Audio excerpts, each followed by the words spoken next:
أعوذ بالله من الشيطان الرجيم بسم الله الرحمن الرحيم وإذ قلتم يا موسى لن نؤمن لك حتى نرى الله جهرة فأخذتكم الصاعقة وأنتم تنظرون۔ اور یاد کرو جب کہ تم نے کہا تھا اے موسیٰ ہم تمہارا ہرگز یقین نہیں کریں گے جب تک ہم اللہ کو سامنے نہ دیکھ لیں، تو تمہیں آ پکڑا ایک بہت بڑی کڑک نے اور تم دیکھ رہے تھے۔ السلام علیکم ورحمۃ اللہ وبرکاتہ۔ آج ہم آیت نمبر 55 کریں گے۔ اب تک ہم نے دیکھا کہ جب حضرت موسیٰ علیہ السلام تورات لانے کوہ طور پر گئے تھے، جب واپس آئے تو بنی اسرائیل کو بچڑے کی پوجا کرتے ہوئے دیکھا۔ سورہ اعراف میں یہ سارا واقعہ بہت تفصیل سے آتا ہے کہ جب حضرت موسیٰ واپس آئے تو آپ کے پاس الواح اور وہ ٹیبلٹس تھے جس پہ اللہ تعالیٰ کے احکامات درج تھے، لیکن اس سے پہلے کہ آپ تورات لوگوں کو پیش کرتے آپ کو اس چیلنج کا سامنا کرنا پڑ گیا کہ قوم آپ کی تو شرک میں پڑی ہوئی تھی۔ یہ بات بنی اسرائیل نے کب کی کہ ہم اللہ کو دیکھنا چاہتے ہیں، یہ اتنا کلیئرٹی سے تفاسیر میں نہیں ملتا۔ بہت سے مفسرین کی اس معاملے میں مختلف رائے ہے، لیکن یہ ممکن ہے کہ جب حضرت موسیٰ علیہ السلام نے انہیں تورات دی اور اس پہ عمل کرنے کو کہا تو انہوں نے کہا لن نؤمن لک، ہم ہرگز کبھی بھی ایمان نہیں لائیں گے۔ یہاں نؤمن بکا ہوتا تو اس کا مطلب تھا کہ ہم آپ پر ایمان نہیں لائیں گے۔ نؤمن لکا یعنی کہ ہم آپ کی خاطر ایمان نہیں لائیں گے، یعنی یہ کہ بس آپ کہتے ہیں کہ اللہ کی کتاب ہے تو ہم ایمان لے آئیں، ایسا نہیں ہوگا۔ ہمیں تو خود اللہ نظر آئے گا تب ہم ایمان لائیں گے۔ یہ واقعہ کب ہوا، کس موقع پہ بنی اسرائیل نے ایسی بات کی، یہ اہم نہیں ہے۔ امپورٹنٹ بات یہ ہے کہ جس نے ایمان نہیں لانا وہ کوئی نہ کوئی بہانہ ضرور بنا لیتا ہے۔ نبی اکرم صلی اللہ علیہ وسلم کو مشرکین مکہ اور مدینہ کے بنی اسرائیل کہا کرتے تھے کہ ہم اس وقت تک ایمان نہیں لائیں گے جب تک آپ ہمیں ویسے معجزات نہیں دکھاتے جیسے پہلے نبیوں کو ملے تھے۔ وہ کہا کرتے تھے فَلْيَأْتِنَا بِآیَةٍ كَمَا أَرْسَلَ الْأَوَّلُونَ، تو انہیں چاہیے کہ ہمارے پاس ایسے معجزے لے کر آئیں جیسے ان سے پہلے رسولوں کو دیے گئے تھے۔ اللہ تعالیٰ ہمیں بتانا چاہتے ہیں کہ وہ لوگ جن کو بڑے بڑے معجزے ملے تھے ان کا کیا ایٹیٹیوڈ تھا، ان کا کیا آرگیومنٹ تھا ایمان نہ لانے کے لیے۔ وہ کہتے تھے کہ ہم اس وقت تک ایمان نہیں لائیں گے جب تک ہمیں خود اللہ تعالیٰ نظر نہ آ جائیں۔ نعوذ باللہ۔ حقیقت یہ ہے کہ جنہوں نے ایمان نہیں لانا وہ کوئی نہ کوئی بہانہ ڈھونڈ ہی لیں گے، چاہے وہ جتنا بھی بڑا معجزہ دیکھ لیں۔ سورہ اعراف میں آتا ہے کہ جب حضرت موسیٰ علیہ السلام نے اللہ تعالیٰ کی محبت سے سرشار ہو کے اللہ تعالیٰ کو دیکھنے کی خواہش کی تھی تو کہا تھا ربی ارینی انظر الیک، اے میرے پروردگار اپنا دیدار مجھے کروا دیجئے کہ میں آپ کو ایک نظر دیکھ لوں۔ قال لن ترانی، تو اللہ تعالیٰ نے کہا تم مجھے ہرگز نہیں دیکھ سکو گے۔ اور اللہ تعالیٰ نے اپنی ہلکی سی تجلی دکھائی تو پہاڑ ریزہ ریزہ ہو گیا اور حضرت موسیٰ علیہ السلام بے ہوش ہو کر گر گئے۔ دنیا میں کوئی انسانی آنکھ اللہ کو دیکھنے پر قادر نہیں ہے، لیکن آخرت میں اللہ تعالیٰ ان آنکھوں میں اتنی قوت، اتنی طاقت پیدا فرما دیں گے کہ وہ اللہ تعالیٰ کے جلوے کو برداشت کر سکے۔ اور یہ بے وقوف لوگ اللہ تعالیٰ کو دیکھنے کی خواہش کر رہے تھے۔ اللہ تعالیٰ نے اس گستاخی کے بدلے میں ان لوگوں کے اوپر ایک زبردست کڑکدار بجلی بھیجی۔ وَأَنْتُمْ تَنْظُرُونَ، اور تم دیکھ رہے تھے۔ یہاں ایک ہی آیت میں دو طرح کے دیکھنے کے لفظ آئے ہیں، اس لیے کیونکہ وہ اللہ کو دیکھنا چاہتے تھے اللہ تعالیٰ نے انہیں اپنا عذاب دکھایا۔ یعنی اللہ کی ایک معمولی سی تخلیق ہے بجلی اور گرج، اور اس کو دیکھ کے ہی وہ سب کے سب مر گئے۔ اللہ کو دیکھنے کی خواہش رکھتے تھے، تم تو بجلی کی تاب نہیں لا سکے، تم اللہ تعالیٰ کے دیدار کی تاب کیسے لا سکتے تھے؟ پھر آگے اللہ تعالیٰ فرماتے ہیں ثُمَّ بَعَثْنَاكُم مِّن بَعْدِ مَوْتِكُمْ لَعَلَّكُمْ تَشْكُرُونَ، پھر ہم نے تمہیں دوبارہ اٹھایا، زندہ کیا تمہاری موت کے بعد تاکہ تم شکر گزار بن سکو۔ ایک بار پھر اللہ تعالیٰ نے انہیں نئی زندگی دی۔ اللہ تعالیٰ فرماتے ہیں کہ اس کی وجہ یہ تھی کہ شاید، لعلکم، لعل کا مطلب ہوتا ہے مے بی، پرہیپس، شاید، ہو سکتا ہے کہ تم شکر گزار بن جاؤ۔ اللہ تعالیٰ نے جو بھی ہمیں نعمتیں دی ہیں ان نعمتوں کا حق یہ ہے کہ ہم ان کے لیے اللہ تعالیٰ کی شکر گزار بنیں۔ کیسے؟ کیا صرف زبان سے الحمدللہ کہہ دینا کہ اللہ تعالیٰ کا بہت کرم ہے، کیا یہ کافی ہے؟ اصل شکر گزاری عمل سے ہوتی ہے۔ اللہ تعالیٰ نے دولت دی ہے، اسے اللہ کے راستے میں لگانا شکر گزاری اور گناہوں میں خرچ کرنا، اسراف کرنا کفران نعمت ہے۔ آنکھیں دی ہیں، ان سے اللہ تعالیٰ کی تخلیق پہ غور و فکر کرنا، اللہ تعالیٰ کی آیات دیکھنا شکر گزاری ہے، اور اس سے حرام دیکھنا کفران نعمت ہے۔ زبان دی ہے، اگر اللہ کی بات کریں، اللہ کا قرآن پڑھیں، اللہ کا ذکر کریں تو شکر ہے، اور اسے غیبت، چغلی، فحش باتوں میں، گالیوں میں استعمال کریں تو ناشکری ہے۔ اسی طرح یہ زندگی بھی اللہ کی سب سے بڑی نعمت ہے۔ اس زندگی سے شکر تبھی ادا ہوتا ہے اگر انسان ایمان اور عبودیت والی زندگی گزارے۔ کفر والی زندگی گزارنا کفران نعمت ہے۔ خاص طور پہ اس آیت میں اللہ تعالیٰ نے انہیں سزا اس لیے دی تھی کہ انہوں نے کہا تھا یا موسیٰ لن نؤمن لک، انہوں نے اپنے رسول کا انکار کیا تھا۔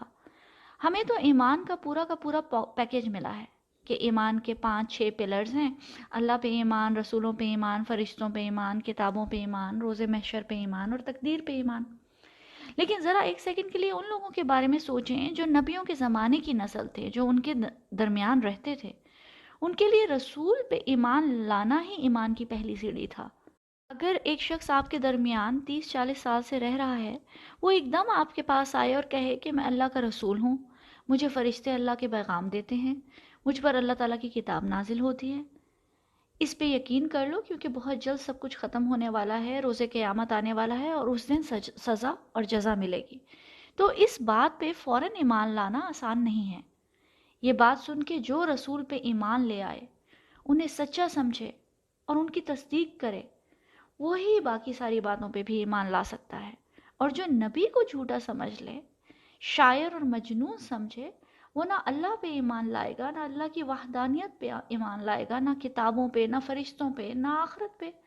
اس قدر اہم ہے اپنے نبی پہ ایمان لانا اور ان کی اطاعت کرنا۔ یہاں اللہ تعالیٰ نے خاص طور پر انہیں موت کے بعد زندہ کر کے ایک اور موقع دیا کہ وہ شکر گزار بن سکیں، اور ان کے پاس اس شکر گزاری کا کیا طریقہ تھا کہ وہ اپنے رسول پر ایمان لائیں، ان کی اطاعت کریں اور ان کا حکم مانیں۔ اللہ تعالیٰ فرماتے ہیں من یطع الرسول فقد اطاع اللہ، جس نے رسول کی اطاعت کی اس نے دراصل اللہ کی اطاعت کی۔ پھر آیت نمبر 57 میں اللہ تعالیٰ فرماتے ہیں وَظَلَّلْنَا عَلَيْكُمُ الْغَمَامَ وَأَنزَلْنَا عَلَيْكُمُ الْمَنَّ وَالسَّلْوَىٰ كُلُوا مِن طَيِّبَاتِ مَا رَزَقْنَاكُمْ وَمَا ظَلَمُونَا وَلَٰكِن كَانُوا أَنفُسَهُمْ يَظْلِمُونَ۔ ہم نے تم پر ابر کا سایہ کیا، من و سلوہ کی غذا تمہارے لیے فراہم کی، اور تم سے کہا کہ جو پاک چیزیں ہم نے تمہیں بخشی ہیں انہیں کھاؤ، لیکن ان لوگوں نے جو کچھ کیا وہ ہم پر ظلم نہ تھا بلکہ انہوں نے آپ اپنے ہی اوپر ظلم کیا۔ اس آیت میں بھی اللہ تعالیٰ انہیں اپنی نعمتیں یاد کروا رہے ہیں۔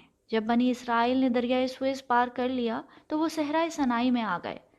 صحرا میں دھوپ اور گرمی کی شدت سے تو ہم سب لوگ واقف ہیں۔ ان لوگوں کے پاس نہ کوئی گھر تھا، نہ کوئی سایہ، نہ ہی کوئی ٹینٹس تھے۔ ایسے میں اللہ سبحانہ و تعالیٰ نے ان پہ خاص رحمت کی اور موسم کو ابر آلود کر دیا۔ اس پورے عرصے میں موسم ٹھنڈا اور کلاؤڈی رہا۔ بنی اسرائیل جہاں بھی جاتے ان پہ بادلوں کا سایہ رہتا۔ اس طرح اللہ تعالیٰ نے انہیں موسم کی تنگی اور شدت سے بچایا۔ پھر صحرا میں کھانے پینے کا انتظام کہاں سے ہوتا؟ 6 لاکھ لوگ تھے، اتنا کھانا کہاں سے روز آتا؟ اللہ تعالیٰ نے ان کے لیے منہ اور سلوہ بھیجنا شروع کر دیا۔ منہ کے بارے میں ہمیں حدیث سے بہت انٹرسٹنگ انفارمیشن ملتی ہے، وہ یہ کہ منہ ایک طرح کے مشروم یا کھمبی کو کہتے ہیں۔ حضرت سعید بن زید بن عمرو بن نفیل سے روایت ہے، انہوں نے کہا کہ نبی پاک صلی اللہ علیہ وسلم نے فرمایا کھمبی اس منہ میں سے ہے جو اللہ تعالیٰ نے حضرت موسیٰ علیہ السلام کو عطا کیا تھا، اور اس کا پانی آنکھوں کے لیے شفا ہے۔ یہ صحیح مسلم کی روایت ہے 5342۔ نبی پاک صلی اللہ علیہ وسلم نے فرمایا القمعۃ من المن۔ اگر ہم القمعۃ کا ٹرانسلیشن دیکھیں تو یہ خاص قسم کا مشروم ہوتا ہے جسے ٹرفل کہا جاتا ہے۔ آج یہ دنیا کا مہنگا ترین، انتہائی قیمتی اور بہت ایکسپینسو فوڈ آئٹم ہے۔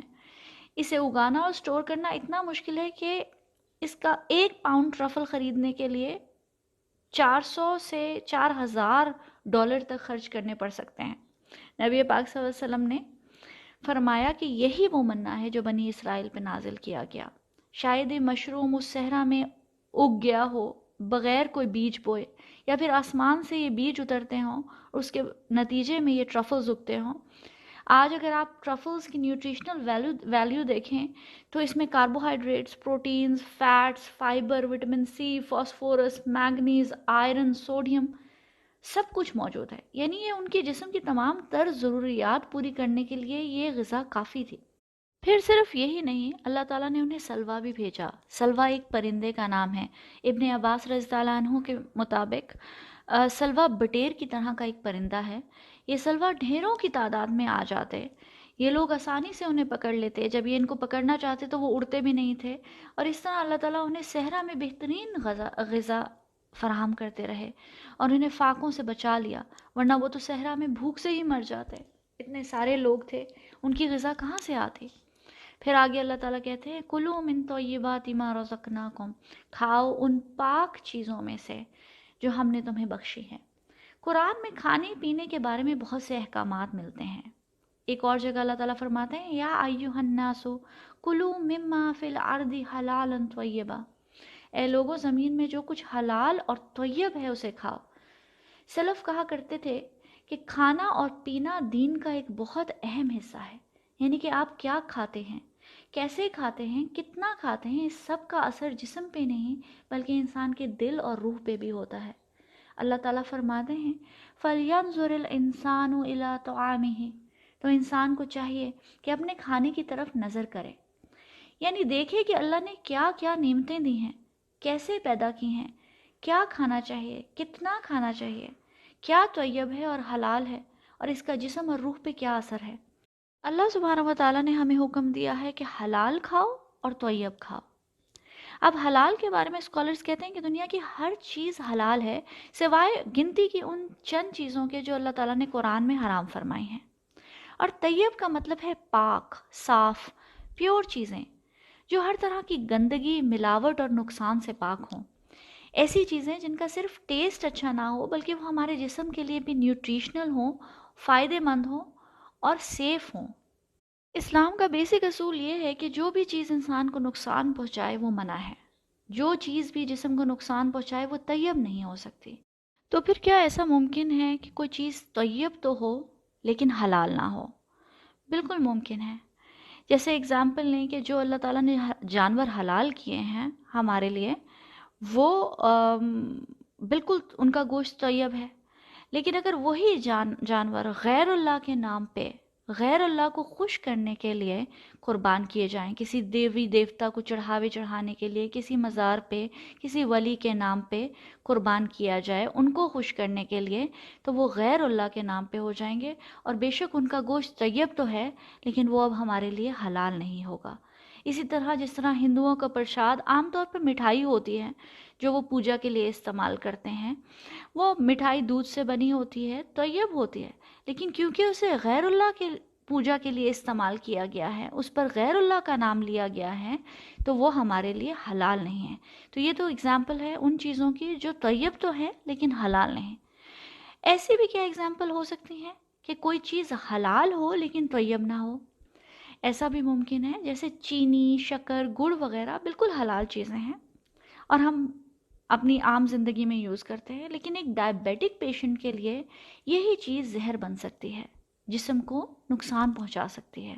یہ ڈائبیٹک پیشنٹ کے لیے چینی حلال تو ہے لیکن طیب نہیں ہے۔ ہم عام طور پہ حلال حرام پہ تو بہت نظر رکھتے ہیں لیکن طیب کا خیال نہیں رکھتے۔ آج کل کی دنیا میں بے شمار ایسی پروڈکٹس اور کھانے پینے کی چیزیں مہیا ہیں جو حلال تو ہیں اور ہم ان کو اچھے ٹیسٹ کی وجہ سے کھاتے ہیں، لیکن ان کا لانگ رن میں ہمارے جسم کو بہت زیادہ نقصان ہے اور ہمارے جسم کے لیے مضر ہیں۔ یہ جسم اللہ تعالیٰ کی امانت ہے اور ہمیں اس کی حفاظت کی ذمہ داری دی گئی ہے۔ اس لیے اللہ تعالیٰ فرماتے ہیں کُلُوا مِن طَیِّبَاتِ مَا رَزَقْنَاکُمْ، اور جو ہم نے تمہیں رزق دیا ہے اس میں سے طیبات کھاؤ۔ جب انسان حلال اور طیب چیزیں کھاتا ہے تو اس کا جسم پہ ہی نہیں بلکہ روح پہ بھی لازمی اثر ہوتا ہے۔ پھر اینڈ میں اللہ تعالیٰ فرماتے ہیں وَمَا ظَلَمُونَا وَلَٰكِن كَانُوا أَنفُسَهُمْ يَظْلِمُونَ۔